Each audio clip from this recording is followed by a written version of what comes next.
नाज़रीन, अस्सलामु अलैकुम वरहमतुल्लाहि वबरकातुहू। सल्लल्लाहु अलैहि या मोहम्मद। जी हाँ नाज़रीन, सबसे पहले आप तमाम अज़ीज़ दोस्तों को और हमारे तमाम मुअज़्ज़ज़ बड़े और बुज़ुर्गों को और हमारे पर्दानशीन माँ और बहनों को हमारा अदब से भरा सलाम कबूल हो। और बाद उसके हमारे गुलशन के तमाम चहकते और महकते हुए फूलों को, यानी तमाम छोटे छोटे प्यारे प्यारे नन्हे मुन्ने बच्चों को हमारा दुआ और प्यार हो। आइए तो अब हम पेश करते हैं तसव्वुफ़ की रोशनी में मोहम्मदी इस्लाम की हकीकत, वो इस्लाम जो तमाम आलम के लिए रहमत है। जी हाँ दोस्तों, आइए अब हम पेश करते हैं तसव्वुफ़ की रोशनी में इस्लाम की तारीख़ और दीन मोहम्मदी की हकीकत। मैं इस पेशकश को उम्मत मोहम्मदिया के उन अफराद के नाम मानून करता हूँ जो सही रहनुमाई और क़यादत से महरूम हैं और नामो-निहाद उलमा के दामो तरोज़ में गिरफ्तार हैं। जी हाँ नाज़रीन, इससे पहले जो बयान हकीकत आप हजरात पिछले एपिसोड में समाप्त किए, उसी मौजू पर और आगे के वाक़यात और बयानात समाप्त करें। जी हाँ नाज़रीन, मौजू काबा की हकीकत समाप्त करें। पेश है मौजू काबा की हकीकत। क्योंकि दुनिया के सारे मज़ाहिब का मकसद इंसानियत की दुरुस्ती और बाहमी मेलो मिल्लत ही है। खुसूसन सूफियों की दुरुस्ती के लिए ये किताब पहली बार 1985 में शाया की गई। भारत के हर कोसे में पहुंचकर लोगों को मुस्तफ़ीद किया। तब बहुतरे हिंदू बहनों ने की फरमाइश हुई कि हिंदी अवधी भाषा में शाया की गई। दुनिया के हर मज़ाहिब का मकसद इंसानियत की दुरुस्ती और बाहमी मेलो मिल्लत है, मगर मजहब के नाम से ही अक्सर खुदगर्ज लोग इंसानियत पर जुल्म ज़बरदस्ती और बाहमी तोड़फोड़ भी करते रहे। और जो लोग मजहब को नहीं समझ पाते हैं वो जाहिल और बेइल्म रह जाते हैं। लिहाजा वो लोग जुल्म और नुक्शामन को मजहब समझ लेते हैं। अपने इस वहमी अकीदे की वजह से इंसानियत में फितना फसाद करते रहते हैं। बस मजहबी नवाकिफियत से मजहबों में फ़िरक़ाबंदियाँ होती रही हैं, जिससे आवाम नहीं समझ सके कि मजहब का असल मकसद क्या है और सब लोग कैसे एक मंजिल पर मुत्तहिद हो सकते हैं। मजहबी रहनुमाओं के नमूने सबके लिए फ़ायदेमंद हो सकते हैं। हमारे अक़ीदे के मुताबिक जैसे हज़रत इब्राहीम अलैहिस्सलाम ने इंसानियत की दुरुस्ती के लिए मक्का शरीफ एक मरकज़ कायम किया, लेकिन आज बहुतरे लोग उसकी फजीलत व हकीकत से क़तई नावाकिफ़ हैं। गो के अपने अपने अक़ीदे से भी सभी अपना ही मजहबी मरकज़ समझते हैं। जैसे मुसलमानों का कौल है कि मक्का काबा सिर्फ हमारा ही इबादतगाह है, क्योंकि काबा खुदा का घर है और हिजर अस्वद एक जन्नती पत्थर है। हिंदू भाई का कहना है कि ये मक्का मकसूर स्थान है और ये काला पत्थर शिव मूर्ति जंद आवेस्ता वाले कहते हैं कि मक्का काबा चांद घर है और वो काला पत्थर सितारा रहल की निशानी है। नुसरानी भाई कहते हैं कि काबा का कदीम नाम गॉड ऑफ मार्किया है, जिसकी निशानी स्टार ऑफ ब्लैक स्टोन है। यहूदी भाई कहते हैं कि काबा का कदीम नाम बक्का था और वो काला पत्थर हिजर अस्वद पहले एक फरिश्ता था जो जन्नत से निकलने के बाद पत्थर हो गया। गोया अनवा इक़शाम के अकीदे और तरह तरह के नाम हैं।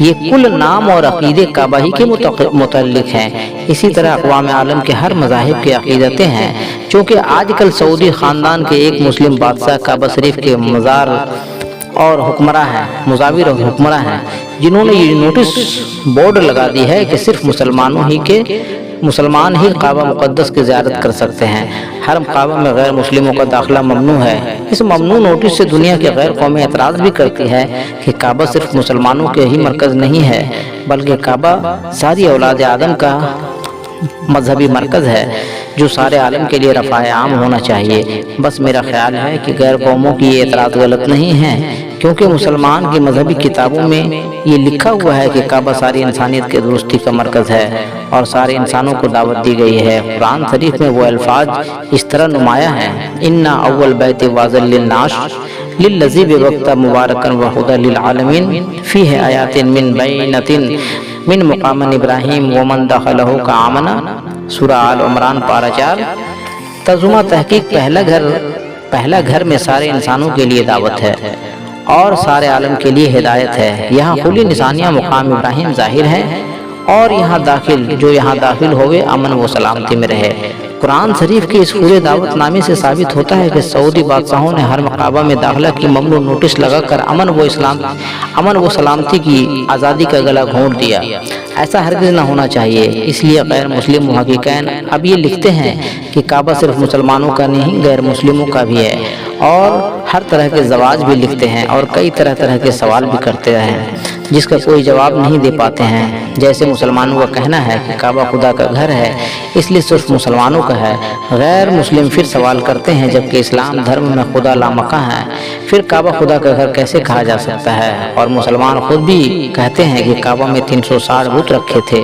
इससे पता चलता है कि काबा पहले मंदिर था, लिहाजा काबा न तो खुदा का घर है और न सिर्फ मुसलमानों का है। बस ये गैर मुस्लिमों के इन सवालों का मुस्लिम उलमा के पास कोई जवाब नहीं, सिर्फ दंगा फसाद है। मुस्लिम उलमा की मजबूरी को देखकर बड़ा ही दुख हुआ कि इसलिए काबा की हकीकत लिखने की जरूरत पड़ी ताकि मुसलमानों की समझ में आवे कि आखिर क्यों कुरान ने काबा को सारी इंसानियत का मरकज करार दिया है। इस नई रोशनी के ज़माना में सबको अपनी इल्मी काबिलियत और की दुरुस्ती कर लेना चाहिए, क्योंकि आजकल वो ज़माना नहीं है कि कोई चाहे कि सबके हुकूक तल्फ करके अपनी धांधली वो ज़बरदस्ती को बरकरार रखे, तो ये गैर मुमकिन है। खासकर मुसलमानों को गौर करना चाहिए। जी हाँ नाज़रीन, खासकर मुसलमानों को गौर करना चाहिए कि आज दुनिया के आदिल व मुनसिफ मिजाज वाले विचार करके सबको जायज़ हुकूक दिलाने की सब रोज़ कोशिश कर रहे हैं। जिनके हुकूक बज़ोर ताकत दूसरों से छीन लिए गए थे, वो सब हुकूक वापस हो रहे हैं। जैसे देखिए, भारत को आज़ादी मिली, यहूदियों को अपना मुल्क फिलिस्तीन वापस मिला, यहाँ तक कि सोमनाथ मंदिर से जिस चंदन के फाटक को महमूद गजनवी उखाड़ कर ले गया था, 1000 साल बाद मौजूदा शाह अफगानिस्तान को वही फाटक वापस करना पड़ा और वो फाटक फिर उसी मंदिर में नष्ट कर दिया गया। इसलिए मैं अर्ज़ करता हूँ, जिनको भी काबा से सच्ची मोहब्बत हो वो काबा की हकीकत पर गौर करें, वरना कभी ऐसा भी हो सकता है कि फिलिस्तीन और फाटक की तरह काबा शरीफ को भी छोड़ना पड़ेगा, क्योंकि किसी से कोई चीज़ ज़बरदस्ती छीन ली गई हो, बहरहाल उसे वापस ही करना पड़ेगा। फी ज़माना बज़ोर तलवार ताकत किसी के हुकूक तल्फ नहीं किए जा सकते। अलबत्ता किसी की जागीर या जायदाद मनकूला वगैरह मनकूला उसी की मानी जाए जिसके पास उसकी तस्दीकी दस्तावेज हैं। मिसाल के तौर पर एक शायर का कौल दर्ज है कि दुनिया के बुतकदे में पहला वो घर खुदा का, हम उसके पाशवा हैं, वो पाशवा हमारा। इकबाल। अब जानना ज़रूरी है कि हम जिसके मुआफिज वो पासवा हैं, उसका कोई तस्दीकी दस्तावेज भी है कि वो हमारा किस तरह पासवा है। बस अक्ल व दानिश वालों के लिए ज़रूरी है कि खुदा का घर और उसके पासबानी की दलील पेश करें, वरना ज़ुबानी दलील का लादम हो जाएगी। तब मातम व मर्शिया से कोई फ़ायदा नहीं होगा। कागजात की दुरुस्ती या कोई तस्दीकी दस्तावेज नहीं तो फिर ना वो पासबानी कर सकता है और ना उसकी पासबानी हो सकती है। चाहे वो खुदा का घर हो या अपना ही घर क्यों ना हो, अपनी कोई जागीर, चाहे वो खुदा का घर हो या अपना घर हो या अपनी कोई जागीर हो, उसकी कवी और मजबूत दलाइल होने चाहिए। जी हाँ नाज़रीन, उसके कवी और मजमून दलाइल होने चाहिए। जी हाँ तो नाज़रीन, अब हमें दीजिए इजाज़त। हम फिर मिलेंगे जल्द ही आपसे तशव्वुफ़ की रोशनी में लेकर मोहम्मदी इस्लाम की हकीकत। और आप तमाम नाज़रीन से आपका न्याज़मंद भाई न्याज़ी टीवी का एक न्याज़मंदाना गुजारिश है और तमाम इंसानियत से इल्तजा है कि न्याज़ी टीवी पर पेश किए जा रहे प्रोग्राम मोहम्मदी इस्लाम की हकीकत को आप हज़रात ज़रूर समाअत करें और ख़ासकर बिलखुसूस उन भाइयों तक ये पैगाम मोहब्बत और पैगाम हकीकत ज़रूर पहुँचाएँ जिनके दिल और दिमाग में इस्लाम और पैगम्बर इस्लाम के बारे में कुछ गलतफहमियाँ डाली गई हैं।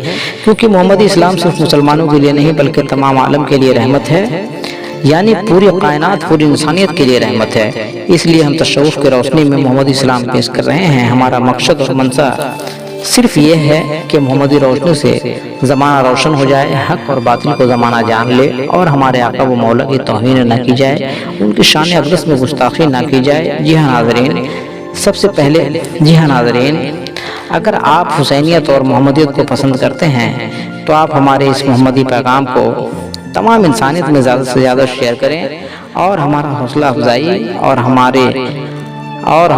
افزائی اور تمام عالم کی آخرت کی بھلائی کے لیے ہمارے اس پیشکش کو، ہماری نیک کوششوں کو اور اس محمدی پیغام کو اور آپ اپنے اس محمدی چینل نیازی ٹی وی کو زیادہ سے زیادہ لائک، کمنٹ اور سبسکرائب کریں۔ جی ہاں تو ناظرین، ہم پھر ملیں گے اگلے ایپیسوڈ میں محمدی روشنی لے کر، تب تک کے لیے آپ تمام عزیزوں کو اللہ حافظ۔